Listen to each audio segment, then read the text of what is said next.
Donc c'est une ville qui rivalise aujourd'hui avec des grandes villes connues comme Buenos Aires, comme Miami, comme en France, etc. Salut Nectar, c'est Samba Soumounou, je suis mauritanien à Casablanca, je suis guide référent avec l'association Casa Mémoire. Aujourd'hui, je vous fais découvrir le patrimoine art déco de Casablanca, suivez-moi. Donc on a une concentration d'art déco qui est très importante, qui fait la fierté de la ville de Casablanca. Il faut savoir qu'on est au début du XXe siècle, le protectorat est signé, l'IoT décide de faire de Casablanca une ville économique, mais selon l'IoT, il fallait mettre en application toutes ces idées et ces théories au niveau de l'architecture et de l'urbanisme qu'on avait en Europe mais qu'on ne pouvait pas appliquer. Casablanca devient un terrain propice pour justement expérimenter, donc c'était un laboratoire. Parmi les exemples de l'art déco à Casablanca, nous avons cet immeuble qui est juste derrière moi, donc il s'agit de l'immeuble Glaoui qui a été construit par l'architecte Marius Boyer, l'architecte français Marius Boyer. Il s'agit d'un très beau immeuble art déco qui occupe tout un îlot qu'on peut voir là.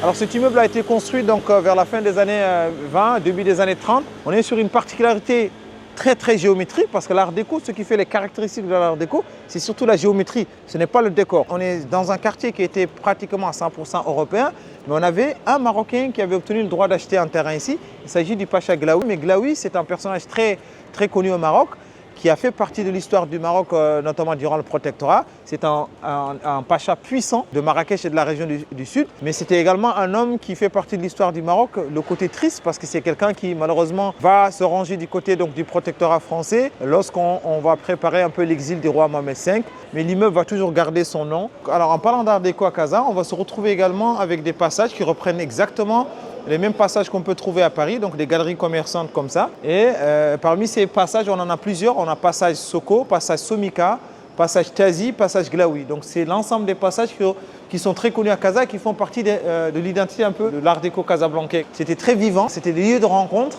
où on va se retrouver entre commerçants ou entre amis, etc. Alors là, nous sommes en face donc, du cinéma Théâtre Rialto, qui fait partie des cinémas les plus connus à Casablanca, mais aussi au Maroc. Il faut savoir qu'on est dans les années 30, il existait plus de 366 salles de cinéma au Maroc et les 60 salles de cinéma étaient à Casa. D'ailleurs, il y a un journaliste français qui écrivait dans les années 30 qu'il y avait plus de cinéma à Casa qu'à Paris. Cette salle de cinéma a été construite par un architecte français en 1932 dans un style art déco. Il s'agit de l'architecte Pierre Jabat qui va mettre en place une salle de cinéma magnifique. Et d'ailleurs, jusqu'à aujourd'hui, c'est parmi les salles où il y a une meilleure acoustique parce que le faux plafond est très bien travaillé. C'est surtout une salle de cinéma qui accueillait, comme le Vox de Casablanca, des spectacles d'envergure. Et là, il faut imaginer un peu la présence d'Edith Piaf devant les officiers américains. Pendant les années 40, c'était ici. Charles Aznavour, Joséphine Baker, en tout cas elle fait partie des salles de cinéma à sauver à Casablanca. Là nous sommes donc au niveau de la brasserie Le Petit Poussé et qui a été fondée vers les années 20 et qui est un restaurant très connu à Casablanca durant le protectorat. Et ce qui fait la particularité de ce restaurant, c'est qu'on a eu le passage